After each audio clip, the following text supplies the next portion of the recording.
Bismillahirrahmanirrahim. Assalamualaikum warahmatullahi wabarakatuh. Innal hamdalillah nahmaduhu wa nasta'inuhu wa nastaghfiruh. Wa na'udzu billahi min sururi anfusina wa min sayyiati a'malina. Man yahdihillahu fala mudilla lahu wa may yudlil fala hadiyalah. Wa asyhadu an la ilaha illallah wahdahu la syarika lah, lahul mulku wa lahul hamdu wa huwa ala kulli syai'in qadir. Wa asyhadu anna Muhammadan abduhu wa rasuluhu wa habibuhu wa khaliluhu, salawatu rabbi wa salamuhu alaihi wa ala alihi wa ashabihi wa man ihtada bihudahu ila yaumiddin, yauma la yanfa'u malun wala banun illa man atallaha biqalbin salim. Masyarul muslimin wal muslimat jemaah yang semoga dirahmati oleh Allah tabaraka wa taala. Segala puja dan puji syukur senantiasa kita ucapkan kepada Allah Rabbul Alamin. Kita memuja dan memujinya, bersyukur atas limpahan berkah yang diberikan oleh Allah tabaraka wa taala kepada kita jemaah, dengan meningkatkan ketakwaan kepada Allah tabaraka wa taala. Kemudian selawat beriring salam kita ucapkan kepada Nabi kita Muhammad bin Abdullah sallallahu alaihi wasallam. Allahumma salli wa sallim wa zid wa barik wa an'im ala sayyidina wa maulana Muhammad bin Abdullah sallallahu alaihi wasallam. Ya Allah, semoga selawat beriring salam senantiasa tercurahkan kepada hamba kekasih-Mu ya Allah, kekasih kami ya Allah, junjungan kami ya Allah, Muhammad bin Abdullah sallallahu alaihi wasallam. Jemaah yang semoga dirahmati oleh Allah tabaraka wa taala. Allah Rabbul Alamin akan memberikan semua yang kita inginkan ketika kita dekat dengan Allah tabaraka wa taala. Kemudian di samping itu pula ketika kita suka membantu saudara kita. Sebagaimana hadis yang pernah kita sebutkan, Nabi sallallahu alaihi wasallam mengatakan, wallahu fi aunil abdi ma kana al abdu fi auni akhihi. Maka Allah Jalla Jalaluhu akan senantiasa membantu seorang hamba tatkala dia terus membantu saudaranya. Apapun masalah saudara kita jemaah, ketika kita bisa bantu mereka, maka bantulah mereka dengan apa yang kita miliki. Dan itu yang disebutkan oleh Al-Imam An-Nawawi Asy-Syafi'i rahimahullahu taala dalam bab ini di kitabnya Riyadhus Shalihin. Setelah beliau menyebutkan bahwasanya orang-orang lemah itu memiliki keutamaan dia. Orang-orang lemah itu memiliki keutamaan yang mana ketika mereka berdoa, doanya akan dibuka, akan dikabulkan oleh Allah Rabbul Alamin. Bahkan pintu langit yang ketujuh pun akan dibuka oleh Allah Jalla Jalaluhu. Kemudian setelah selesai bab tersebut, maka Al-Imam An-Nawawi membuat bab mulatafatul yatim wal banat wasairid du'afa wal masakin wa tawadhi' minhum. Maka beliau mengatakan mengasihi sayangi mereka, membantu mereka. Siapa mereka? Anak-anak yatim, kemudian banat, perempuan-perempuan yang dia tidak ada yang mengurusnya, wasairid du'afa, kemudian orang-orang yang lemah, orang-orang yang miskin, dan tidak menyombongkan diri kepada mereka. Karena sejatinya sebagaimana Nabi sallallahu alaihi wasallam mengatakan dalam hadis yang sahih, beliau mengatakan ubghuni bidu'afaikum, maka carilah orang-orang yang lemah di antara kalian, fa innama tunsaruna wa turzakuna bidu'afaikum, karena sesungguhnya Allah menolong dan memberikan rizki karena orang-orang lemah di antara kalian. Maka kita enggak patut sombong. Ketika kita memiliki lebih daripada mereka, enggak boleh sombong, dan hukumnya adalah haram. Karena bukan itu yang akan kita bawa berjumpa dengan Allah Tabaraka wa Ta'ala. Harta yang kita tinggalkan atau harta yang kita miliki itu kita akan tinggalkan. Kita akan tinggalkan harta tersebut. Kemudian yang bisa menemani kita adalah amalan-amalan soleh. Maka Allah Tabaraka wa Ta'ala mengatakan, wa fid janahaka lil mu'minin, maka tundukkanlah sayap-sayapmu, rendahkanlah dirimu kepada orang-orang yang beriman. Maksudnya bukan merendahkan, menghinakan diri, jemaah, enggak. Merendahkan diri maksudnya di sini adalah tidak menyombongkan diri kita. Karena mereka adalah orang-orang yang lemah. Mungkin kita mampu, jemaah. Maka jangan sampai kemampuan kita ini kita sombongkan.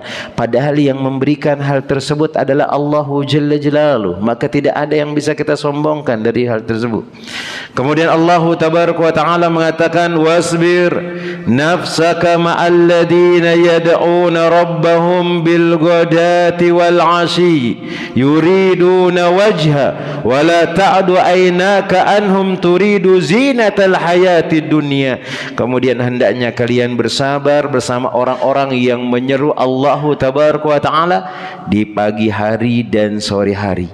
Dan yang biasa yang banyak mengingat Allah itu orang-orang miskin, jemaah. Kita kalau sudah mulai buka usaha, tambah jauh kita sama Allah Tabaraka wa Ta'ala, tambah lupa kita. Baru buka cabang 1 masih mungkin di shop pertama. Tapi kalau sudah buka cabang 2, 3, 4, 5, entah berantah kita nggak pernah kelihatan di masjid, cuma. Tapi orang-orang yang mukmin, orang-orang yang lemah dia, yang dia tidak memiliki seperti yang kita miliki, dia senantiasa mengingat Allah Rabbul Alamin di pagi hari, di sore hari, berdoa kepada Allah Tabaraka wa Ta'ala, mengharapkan keridhaan Allah Jalla Jalaluh. Kemudian Allah Tabaraka wa Ta'ala mengatakan, janganlah engkau menghindarkan pandangan engkau dari mereka. Maksudnya engkau jangan sampai enggak peduli sama mereka. Bantuin mereka. Bantuin mereka. Karena engkau menginginkan keindahan, hiasan dunia. Karena mungkin kalian melihat diri kalian lebih besar, lebih kaya dari orang lain, sehingga kalian akan menolak, kemudian menghinakan mereka. Jangan. Dan orang-orang di sisi Allah Tabaraka wa Ta'ala sejatinya disebutkan oleh Allah Rabbul Alamin. Tidak ada yang membedakan kita di depan Allah Rabbul Alamin, jemaah. Antum mau orang kaya, mau orang miskin, orang cantik, orang yang mungkin jelek, orang yang tampan, atau mungkin yang buruk rupa, enggak ada bedanya di sisi Allah Tabaraka wa Ta'ala. Sama saja. Yang membedakan kita adalah ketika kita bertakwa kepada Allah Rabbul Alamin. Antum lihat ada seorang sahabat yang sangat hitam kulitnya, yang mungkin orang-orang ketika dia nanti datang melamar anaknya mungkin akan ditolak. Tetapi Allah Tabaraka wa Ta'ala memberikan segala-galanya bagi hamba tersebut. Dan di antara sahabat yang mulia juga Bilal, yang kita sudah tahu ceritanya di mana-mana. Beliau adalah orang yang kulit hitam, yang tidak seperti kita, mungkin kulit kita lebih cerah daripada beliau, tapi di sisi Allah Jalla Jalaluh, Bilal itu lebih mulia daripada kita. Bahkan ketika beliau masih hidup, Nabi Sallallahu Alaihi Wasallam di suatu pagi, ketika selesai sholat subuh, disebutkan oleh para ulama, maka Nabi Sallallahu Alaihi Wasallam mencari Bilal. Aina Bilal? Mana Bilal? Mana Bilal? Dipanggil Bilal. Kemudian Nabi Sallallahu Alaihi Wasallam mengatakan, inni dakhaltul bariyatal jannah. Tadi malam aku masuk ke dalam surga Allah Tabaraka wa Ta'ala. Wa sami'tu khashkhashataka dufana alaika. Aku dengar ada suara langkahmu masuk ke dalam surga, ya Bilal. Masuk ke dalam surga, ya Bilal. Bima sabaktani ilal jannah. Amalan apa yang engkau kerjakan wahai Bilal, yang engkau bisa amalkan kemudian engkau bisa masuk ke dalam surga? Ternyata ada amalan khusus yang dikerjakan oleh Bilal. Dan kita tahu Bilal itu bukan orang kaya. Dia tidak seperti Abu Bakar, dia tidak seperti Umar, dia tidak seperti Utsman. Tapi Allah Jalla Jalaluh jamin dia masuk surga oleh Allah Rabbul Alamin. Maka kita enggak boleh membanggakan diri kita kemudian kita merendahkan orang lain. Kita punya apa, jemaah? Harta yang kita miliki, Kesehatan yang kita miliki itu semuanya punya Allah. Allah Maha Kuasa untuk membalikkan, kemudian membuat kita mati, membuat kesehatan kita ini hilang, kemudian membuat kita sengsara oleh Allah Rabbul Alamin. Kemudian Allah Tabaraka wa Ta'ala mengatakan, fa ammal yatima fala takhar wa ammas sa'ila fala tanhar. Maka terhadap anak-anak yatim itu jangan engkau bersifat kasar kepada mereka, dan kepada orang-orang yang meminta jangan engkau bentak. Ustaz, sekarang ini banyak orang yang minta-minta di jalan raya, Ustaz. Kita nggak tahu dia benar orang fakir atau ini. Apakah boleh kita bentak? Nggak boleh, jima. Antum kalau mau berinfak kasih, kalau antum nggak mau berinfak terserah. Nah, apakah wajib kita harus mencari kemana nih duit ini, kemana uang ini digunakan oleh orang tersebut? Enggak. Kita tidak diberikan kewajiban untuk mencari-cari, jemaah. Kita diperintahkan oleh Allah Jalla Jalaluhu, kalau antum mau bantu, bantu mereka.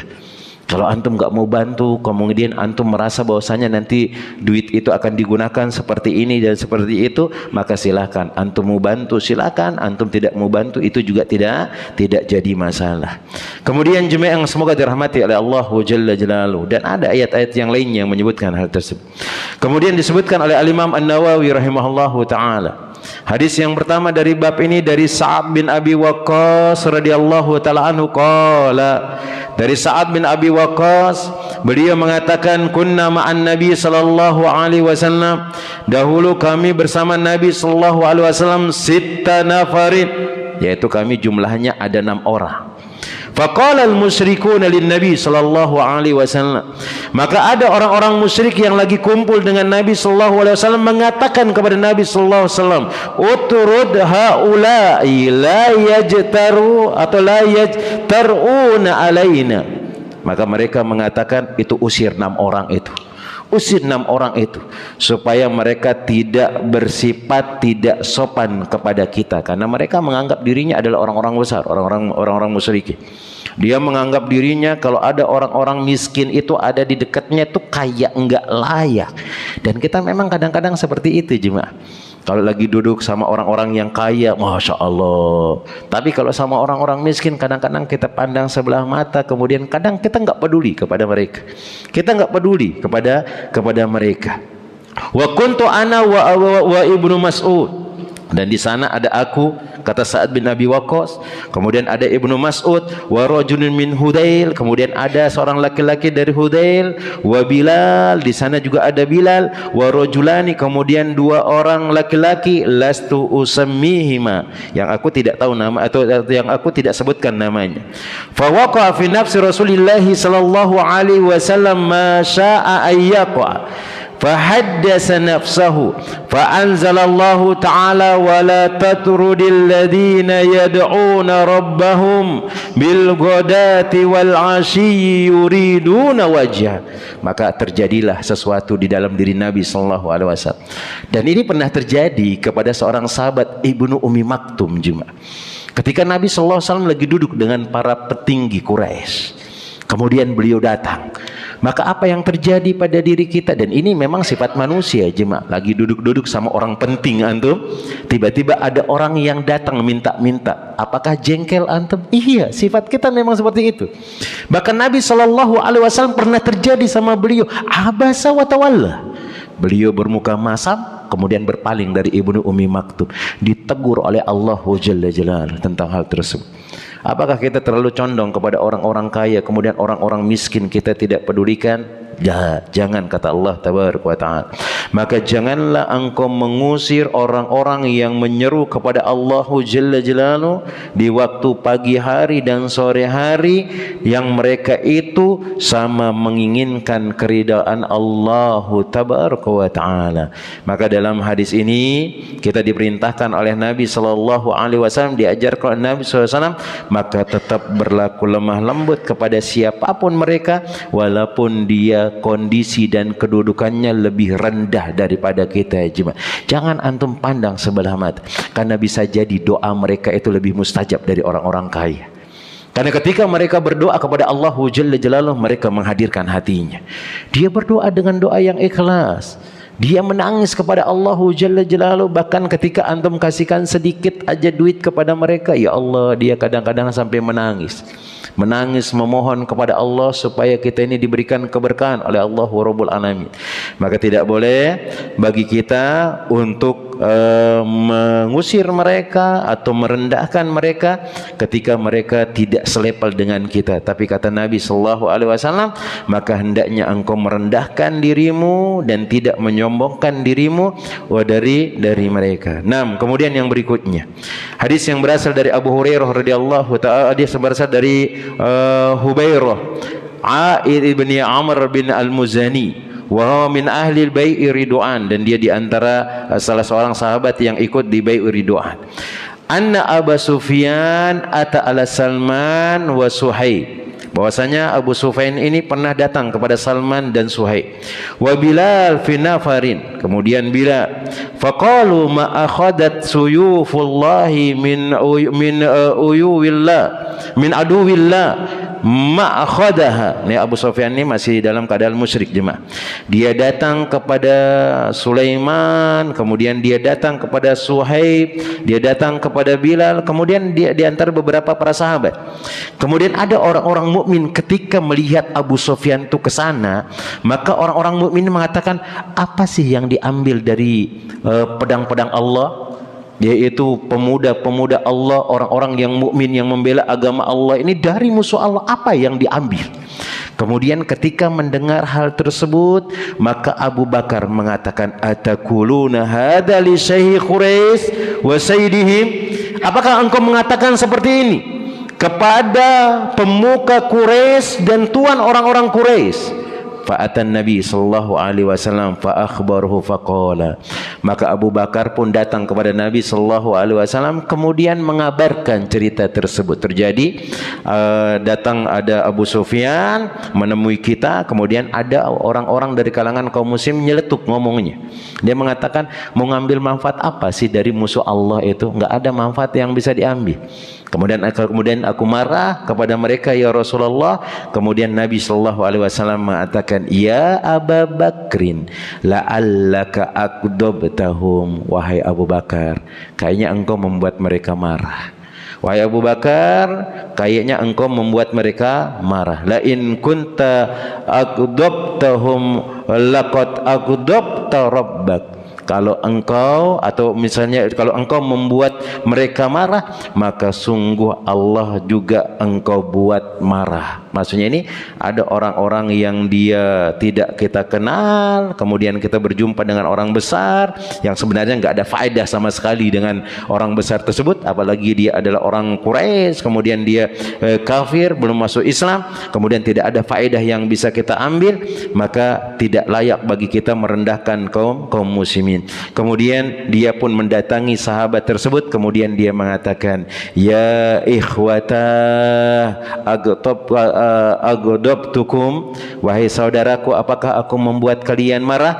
Qalu la yaghfirullahu laka ya ukhayya, maka para kaum muslimin mengatakan, tidak wahai sahabatku Abu Bakar, semoga Allah tabaraka wa taala mengampuni dosa-dosamu dan memberikan pahala yang besar kepada engkau wahai Abu Bakar. Saling mendoakan dalam kebaikan. Dan kita ketika salah itu jemaah, antum jangan gengsi untuk minta maaf.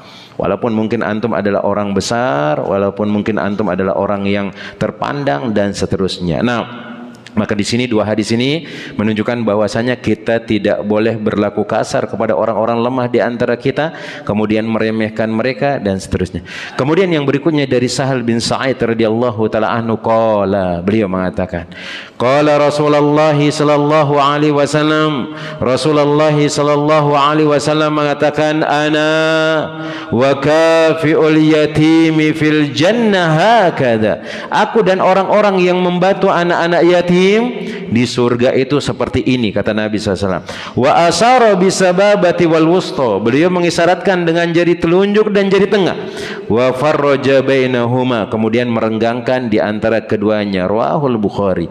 Maka Nabi sallallahu alaihi wasallam memberikan kabar gembira kepada orang-orang yang membantu anak-anak yatim, bahwasanya ketika kita menginginkan kedudukan bersama Nabi sallallahu alaihi wasallam, ini nih caranya.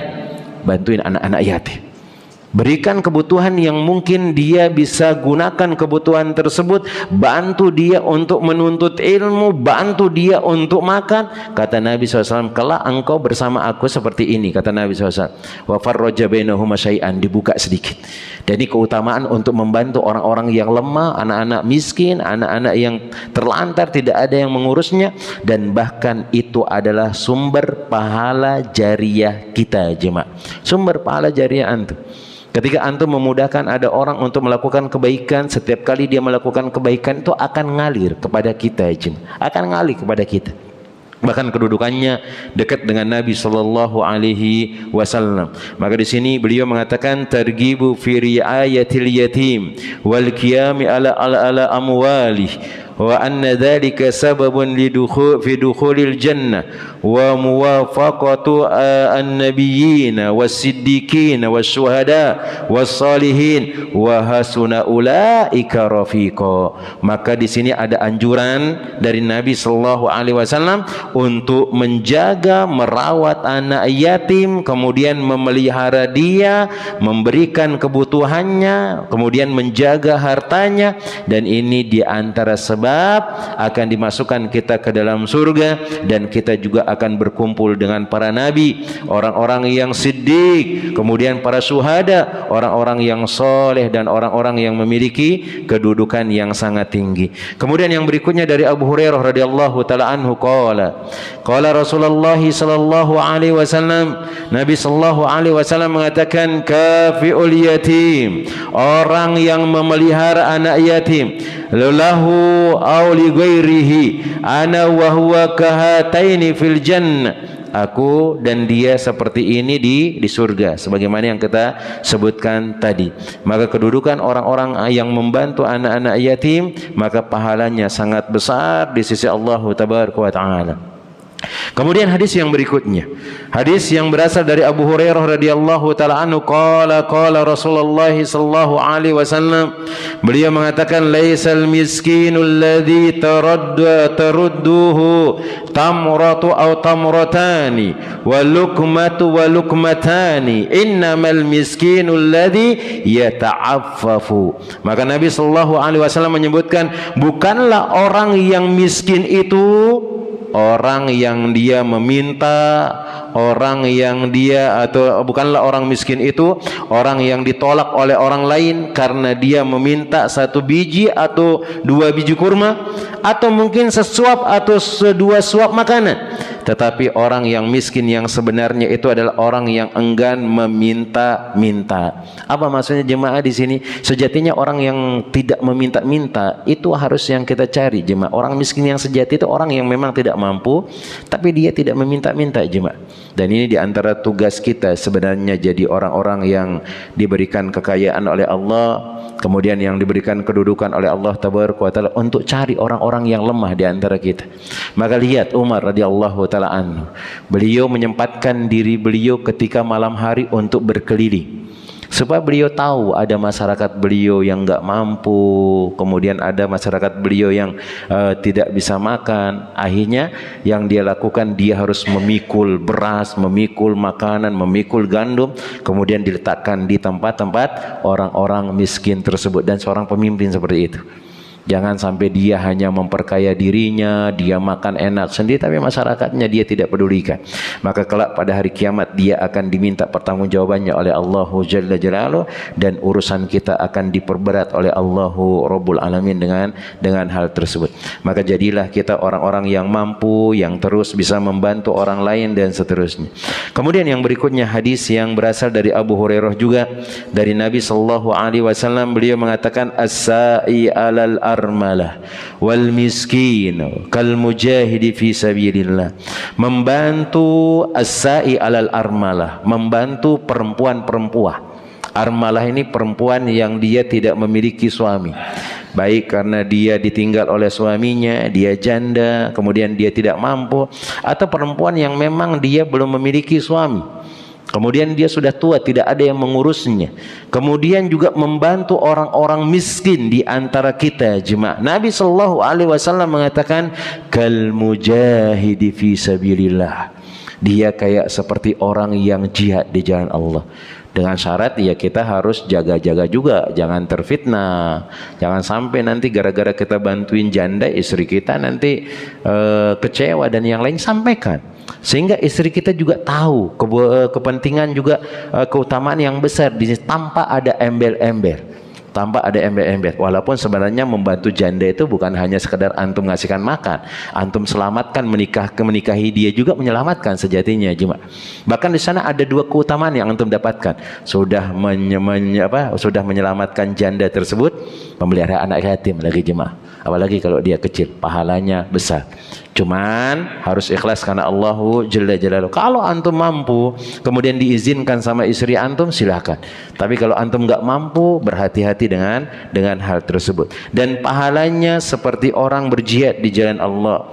Wa ahsabuhu qala. Kemudian juga beliau mengatakan kal qaim alladzi la yaftu.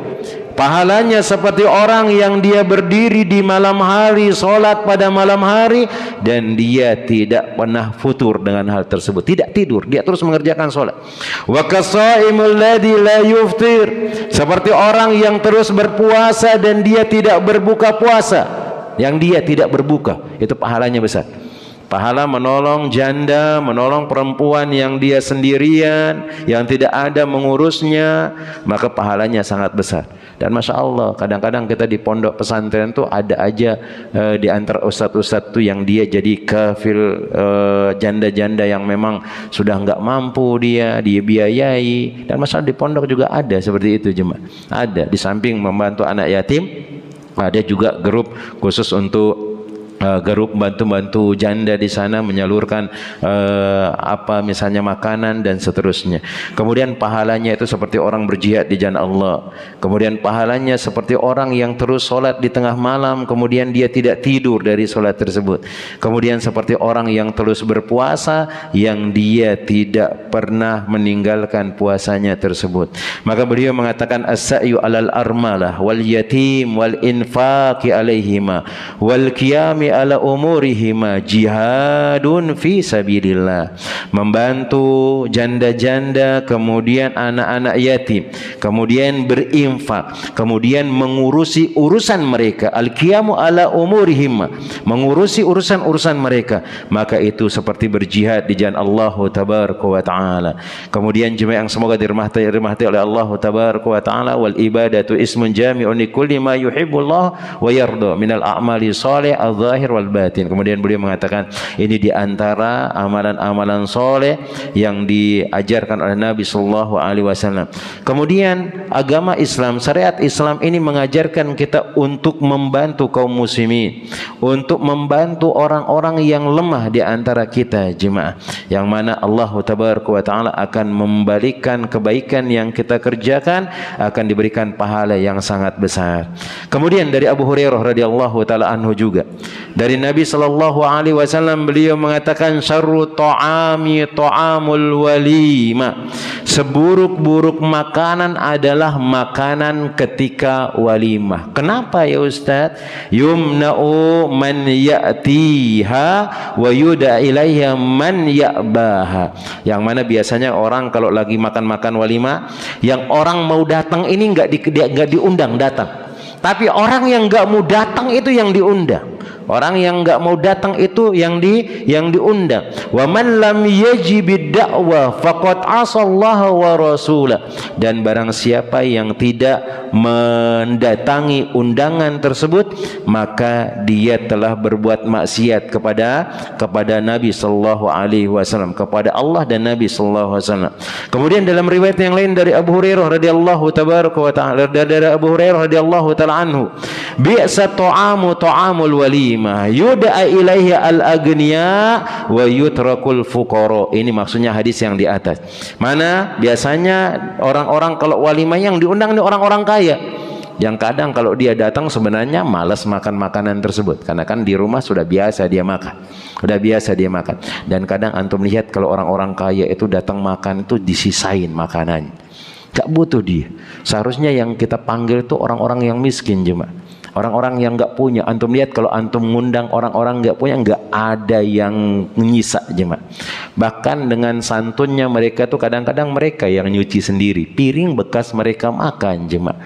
Maka seharusnya itu yang kita undang, yang mereka yang sangat membutuhkan, yang mereka ingin makan, dan dengan makanan tersebut dia bisa berdiri mengerjakan perintah Allah Tabaraka wa Ta'ala, bukan kepada orang-orang yang tidak butuh. Tapi di sini bukan berarti kita nggak boleh ngundang orang kaya, boleh, silakan undang, mau dia kaya mau dia miskin, undang semuanya.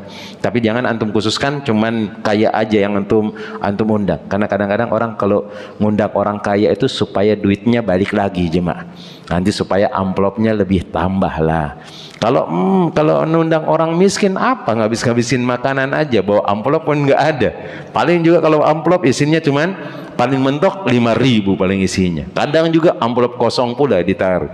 Karena kan nggak ada yang harus ditaruh di sana jemaah. 1.000 pun dia nggak punya.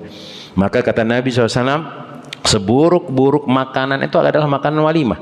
Kalau yang diundang cuman orang kaya saja, orang miskin diusir. Kemudian beliau di sini menyebutkan, man lam yajibid da'wah faqad asallaha wa rasulah. Barang siapa yang kalau diundang kemudian dia nggak ada uzur, dia nggak datang ke undangan tersebut, berarti dia telah berbuat maksiat kepada Allah dan Rasulnya Shallallahu Alaihi Wasallam. Undangan walimah itu wajib untuk didatangi, tapi dengan beberapa syarat disebutkan oleh para ulama. Yang pertama, kalau memang tidak ada maksiat di sana. Kemudian kalau memang memungkinkan untuk datang. Kalau antum mengundang teman antum tapi dia di Jakarta sana nggak ada ongkosnya, ya jangan antum caci maki dia. Kenapa antum nggak datang ke sini, ke rumah ada lagi ini? Seharusnya kita yang mikir, yang undang. Nah, kalau antum mengharap dia datang tuh ongkosin tiketnya dari Jakarta datang ke sini. Jangan sekedar ngundang saja jemaah. Kemudian kita yang ngomel-ngomel, fasilitasi dia. Nah, kalau memang dia mampu maka silahkan dia datang. Kalau dia nggak mampu maka silahkan nggak perlu datang. Kemudian disebutkan yang mana undangan ini yang wajib didatangi adalah ketika undangan itu langsung ke antum, bukan di grup. Kalau dia di grup, hukumnya adalah sunnah muakkadah saja, sebagai perwakilan saja yang datang. Tapi kalau dia langsung japri antum, kemudian mengatakan datang ya, kemudian antum mampu, antum sehat, maka wajib hukumnya datang. Kalau tidak datang, kata Nabi Sallallahu Alaihi Wasallam, antum telah berbuat maksiat kepada Allah Tabaraka wa Ta'ala. Kemudian jemaah yang semoga dirahmati oleh Allah Tabaraka wa Ta'ala, hadis yang berikutnya dari Anas bin Malik radhiyallahu taala anhu, anin Nabi Sallallahu Alaihi Wasallam, dari Nabi Sallallahu Alaihi Wasallam, beliau mengatakan, man ala jariyataini hatta tablugha jaa yaumal qiyamah wa ana wa huwa kahataini. Barang siapa yang menanggung segala keperluan dua gadis, dan ini tidak disebutkan anak orang, anak kita pun seperti itu jemaah. Bahkan Nabi Sallallahu Alaihi Wasallam mengatakan, man lahu banat, barang siapa di antara kalian yang memiliki anak perempuan, kemudian dia memberikan kebutuhan kepada anak perempuan tersebut, fa ahsani ta'dibaha, kemudian dia mengajarkan yang terbaik kepada anak itu, antum urus, antum rawat dia, kata Nabi Sallallahu Alaihi Wasallam, kana hijaban minan nar, maka perempuan itu akan menjadi tameng kita untuk masuk ke dalam neraka. Antum dijamin masuk surga. Karena biasanya mengurus anak perempuan itu lebih berat daripada anak laki-laki, biayanya lebih banyak. Kalau anak laki-laki, antum kalau belikan baju pinggir jalan tuh 100 dapat 3, 100 dapat 3, 100 dapat antum. Tapi kalau anak perempuan nggak bakalan dapat antum, lebih banyak, kemudian lebih susah diatur anak perempuan tersebut, kemudian penjagaannya harus lebih, keluar kemana-mana antum harus jaga, mondok dia harus antum antar, pulang dia antum harus jemput. Kalau anak laki-laki enggak, suruh aja pergi udah berangkat mondok, nanti kalau pas waktunya pulang sendiri juga, dia pakai angkot jemaah, aman. Maka ini ketika kita merasa sangat susah, sangat berat merawat anak tersebut, pahalanya semakin besar jemaah, pahalanya semakin besar. Kemudian antum jangan merasa, oh capek ngurus anak-anak Ustadz, dan ini memberikan kebutuhannya Ustadz, gimana? Kita katakan itu adalah ibadah dari Allah Tabaraka wa Ta'ala. yang mana Nabi Shallallahu Alaihi Wasallam memberikan kita janji akan dijamin atau akan dihalangi kita dari api neraka ketika merawat anak-anak tersebut. Maka seorang bapak, seorang ibu yang merawat anaknya ada pahala besar di sana. Bahkan kita seorang bapak yang memberikan nafkah kepada anak kita, yang mungkin setiap bulan itu duit kita habis gara-gara mereka, antum jangan bersedih, antum jangan mengeluh. Mana pahalanya dijamin masuk surga oleh Allah Jalla Jalaluhu. Dan kita pernah sebutkan seorang perempuan yang dia datang kepada Aisyah radhiyallahu taala anha membawa dua anaknya. Dua anaknya, dia minta makanan dari Aisyah, dia nggak mendapatkan makanan kecuali 3 biji kurma, dikasihkan kedua anaknya, sisa tinggal bagian dia. Kemudian anaknya masih lapar, maka ibu itu membelah kurma tersebut dibagi kepada kedua anaknya tersebut tanpa merasa ragu dan tanpa berat hati dia. Kalau kita pikir-pikir kan yang kewajiban orang tua untuk memberikan makan kepada anaknya, jemaah. Kewajiban orang tua untuk memberikan makan kepada anaknya. Tapi Aisyah takjub dengan hal tersebut. Akhirnya ketika Nabi Shallallahu Alaihi Wasallam pulang, maka Aisyah menceritakan kepada Nabi Shallallahu Alaihi Wasallam perihal perempuan itu. Maka lihat apa yang dikatakan oleh Nabi SAW. Nabi Shallallahu Alaihi Wasallam mengatakan, waqad aujaballahu laha bihal jannah. Maka Allah mewajibkan dia dijamin masuk surga.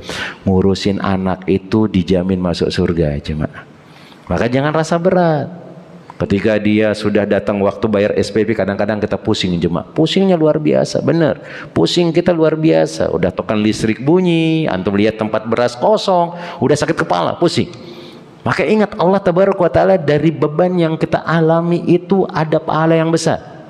Bahkan kata Nabi Sallallahu Alaihi Wasallam melanjutkan hadisnya mengatakan, wa a'taqaha laha minan nar, dan Allah akan bebaskan dia dari api neraka. Dari api neraka. Mungkin selama ini yang membuat kita terlalu berat mengurusi anak-anak itu karena kita terkadang mengandalkan diri kita sendiri, jemaah. Antum cari nafkah merasa berat, merasa susah mengurusi mereka karena kita terlalu mengandalkan diri kita sendiri. Padahal ada zat yang bisa diandalkan, Allahu Rabbul Alamin. Nabi Sallallahu Alaihi Wasallam yang sangat bertakwa, sangat takut kepada Allah Tabaraka wa Ta'ala, beliau masih berdoa kepada Allah Tabaraka wa Ta'ala, mengatakan, ya Hayyu ya Qayyum birahmatika astaghiitsu aslih li sya'ni kullah wa la takilni ila nafsi tarfat ain. Wahai zat yang maha hidup, wahai zat yang maha berdiri sendiri, aku meminta pertolongan dengan rahmatmu, atau dengan rahmatmu aku meminta pertolongan. Asli lisani kullah, perbaikilah semua urusanku ya Allah. Wala takilni ila nafsi tarfata ain, jangan engkau biarkan suatu urusanku tanpa ada bantuanmu. Minta pertolongan kepada Allah Tabaraka wa Ta'ala, maka Allah Jalla Jalaluhu akan memberikan kemudahan kepada kita.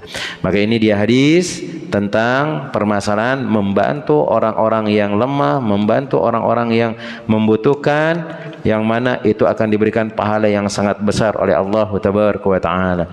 Nah, kemudian hadis-hadis yang lainnya, Allahumma inni harrij haqqa ad-dha'ifaini al-yatim wal mar'ah. Nah, ini di antara doa Nabi SAW. Beliau mengatakan, ya Allah, mudahkanlah aku untuk mengurus hak dua orang yang lemah ini, anak yatim dan perempuan. Dan keutamaannya sangat besar sekali. Bahkan Nabi SAW mengatakan, hal tunsaruna wa turzakuna illa bidu'afaikum. Bukankah kalian ditolong dan diberikan rizki kecuali karena orang-orang yang lemah di antara kalian. Ubuguni bidu'afaikum fa innama tunsaruna wa turzakuna bidu'afaikum. Carikanlah aku orang-orang yang lemah di antara kalian, kata Nabi SAW. Sesungguhnya kalian ditolong dan diberikan rizki karena orang-orang lemah di antara kalian. Istri kita lemah, anak kita lemah, maka bisa jadi rizki kita dimudahkan oleh Allah Tabaraka wa Ta'ala karena ngurusin mereka. Begitu juga ketika kita mengurusi orang-orang yang lemah, anak-anak yatim, kemudian orang-orang yang tidak mampu, maka Allah Tabaraka wa Ta'ala akan memberikan pahala yang sangat besar. Pernah suatu ketika seorang kakak ini datang kepada Nabi Sallallahu Alaihi Wasallam, yang dia mengeluhkan adiknya yang ngabisin duitnya ketika adiknya ini sekolah, kemudian dia yang nyari nafkah. Ketika dapat gaji itu habis untuk bayar SPP-nya, makanan, semuanya. Ngeluh, dia datang kepada Nabi SAW. Dia mengatakan, ya Rasulullah, hartaku habis nih sama adikku ya Rasulullah. Aku yang bekerja dia tukang ngabisin ya Rasulullah. Ngeluh karena merasa capek. Kita kan kadang-kadang jadi kepala rumah tangga itu kan ngeluh kan, capek kita. Setiap hari kerjaannya nyari duit, tapi habis-habis terus jemaah. Selama ini puluhan tahun kita nyari duit, nggak ada tabung-tabungan kita jemaah. Habis sama anak kita. Punya duit habis, punya duit habis. Kadang-kadang mungkin kita ngeluh dengan hal tersebut. Maka Nabi Shallallahu Alaihi Wasallam mengatakan kepada kakak itu, fa innama tunsoruna wa turzakuna la'allaka turzakubi. La'allaka turzakubi, kata Nabi SAW. Bisa jadi Allah memberikan engkau rezeki karena engkau membantu adikmu yang lagi belajar. Bisa jadi kita dimudahkan rezeki karena kita mengurus anak dan istri kita. Cuma bukankah di antara mereka itu kadang-kadang berdoa dengan ikhlas? Antum keluar cari nafkah, antum kira istri antum nggak berdoa? Ternyata di sana ada doa yang terbaik yang dia ucapkan. Ya Allah, suamiku keluar cari nafkah, ya Allah selamatkan dia kembali juga dalam keadaan sehat. Itu doa. Bahkan kadang-kadang antum nggak sadar, anak antum itu ketika antum keluar bekerja, kadang anak kita mengatakan, Abi jangan lupa ya nanti kalau pulang kerja berikan adik es krim. Secara tidak langsung itu sebenarnya doa jemaah. Doa apa? Anak kita itu berdoa supaya antum dapat rezeki. Dengan rezeki itu antum bisa beli es krim dan antum bisa pulang dalam keadaan selamat. Itu doa anak kecil itu. Tapi kadang-kadang kita nggak paham dengan ucapan mereka. Walaupun dia mengatakan minta jajan, nanti pulang abah belikan saya jajan, abi belikan saya jajan. Itu doa yang tidak langsung jemaah yang diucapkan. Tapi maksudnya adalah antum pulang dalam keadaan sehat, antum bawakan dia makanan, maka bisa jadi itu yang menjadikan rezeki kita ini dilancarkan oleh Allah Tabaraka wa Ta'ala. Maka bersemangat kita yang mencari nafkah untuk anak kita dan mengurusin mereka. Namallahu ta'ala alam shawab. Mungkin ini yang dapat Anda sampaikan. Ada pertanyaan jemaah? Nah, di luar sana kan ada beberapa orang miskin itu nafkahnya dengan cara mengamen menggunakan alat musik dan nyanyian. Nah, hukum kita memberi mereka itu seperti apa, Ustaz? Niatan antum itu jangan karena nyanyiannya, tapi karena bantuin dia miskin seperti itu. Nah, tapi kadang-kadang ada orang nyanyi dulu lah satu lagu lah baru nanti ada, karena seperti itu kan. Dan kalau antum bisa ngurusin dia, panggil dia, kemudian sampaikan dia, oh nanti saya yang nanggung semua ini, sudah nggak usah ngamen, nanti ini ada usaha atau antum ada pekerjaan, pekerjakan dia di sana. Maka itu lebih bagus lagi. Sudah, untuk boleh, yang penting niat antum bukan karena lagu tadi. Tapi kadang-kadang ada orang mengatakan, nyanyilah satu lagu dulu lah, nanti baru kasihkan duit. Nah, tapi tujuannya adalah untuk memberikan dia. Tapi yang bagus itu antum cari dia. Orang-orang di sekeliling kita yang nggak mampu, sempatkan. Kayak mungkin Jumat berkah lah, antum buat sedikit makanan, kasihkan kepada mereka. Maka itu yang bisa menolong kita di depan Allah Tabaraka wa Ta'ala. Nah, ada yang lain? Fadhal. Tadi di awal kalau tidak ada penjelasan analoginya, katakanlah jadi mudah tutuplah atau apa namanya, turunkan sayap-sayapnya itu tidak. Maksudnya itu turunkan sayap-sayapnya itu jangan sombong, rendah dirilah kalian. Kan orang kalau sudah kaya itu kan kalau dia mudah melebarkan sayap, nggak mikirin orang dia. Nah, dia merasa angkuh. Maka Allah Tabaraka wa Ta'ala mengatakan wahfid janahaka lil mu'minin. Rendahkanlah tuh sayap-sayapmu untuk orang-orang mukmin. Maksudnya kalau engkau lagi di puncak, engkau lagi kaya, jangan engkau sombong. Tetap rendah sama orang-orang mukmin. Karena bisa jadi kita dapat rezeki ini karena orang-orang miskin nih. Seandainya kalau kita kaya semua jemaah susah gitu. Nah, karena orang-orang miskin ini ketika dia berdoa dikabulkan oleh Allah Tabaraka, dan itu ternyata jalan untuk mendapatkan pahala jemaah. Nah, jangan kita sombong, merasa lebih hebat misalnya dan yang lainnya, karena tidak ada gunanya hal tersebut. Allah Ta'ala alam shawab. Ada yang lain? Fadhal. Nah. Ustaz, Assalamualaikum warahmatullahi wabarakatuh. Assalamualaikum. Terhadap berbuat baik atau menolong itu kan itu kewajiban, kalau sesama muslim itu wajib lah. Bagaimana kalau yang kita tolong itu kita tidak tahu lah bukan orang muslim, tidak seiman atau non muslim, apakah kita masih mendapatkan pahala? Makasih. Nah, jemaah yang semoga dirahmati oleh Allah Tabaraka wa Ta'ala, menolong orang itu enggak mandang agamanya apa, tapi diutamakan orang-orang yang mukmin dulu. Orang-orang mukmin. Setelah antum beres membantu orang-orang mukmin, silakan orang luar Islam boleh antum bantu supaya mereka itu bisa masuk Islam. Dan kita harus tunjukkan diri kita. Sama juga kalau antum membantu orang lain, dahulukan ya anak istri antum dulu, selesai sudah anak istri baru ke orang lain. Kemudian kalau bantu, dahulukan orang-orang yang Islam dulu supaya tidak lemah hatinya. Kemudian dia karena banyak kejadian jemaah ketika datang musim paceklik atau musim kekeringan tuh banyak orang-orang Islam itu yang murtad gara-gara sebungkus mie jemaah, sebungkus mie, dan itu yang harus ditolong. Ada pemurtatan dulu di mana itu di tahun berapa itu banyak orang-orang miskin tuh masuk Kristen gara-gara Kristen atau agama yang lainnya. Nah, di luar dari agama Islam itu gara-gara sebungkus mie. Maka antum dahulukan yang dari kalangan kaum mukmin dulu. Kalau memang sudah terpenuhi lainnya, bantuin orang-orang di luar dari agama Islam. Dan ini menunjukkan bahwasanya agama Islam itu membantu semua orang, jemaah. Membantu semua orang. Apalagi kalau antum harapkan dia bisa masuk Islam, supaya dia bisa juga mendengar kalamullah. Bahkan di antara syariat Nabi SAW, kalau ada orang kafir, maka silakan antum selamatkan dia supaya dia bisa mendengar kalamullah dan yang lainnya. Nah, boleh bantu cerita. Baik Ustadz, izin Ustadz, satu pertanyaan saja. Jadi terkait dengan sombong tadi, beberapa waktu ini kan banyak beredar tentang sombong kepada orang sombong itu adalah sedekah katanya.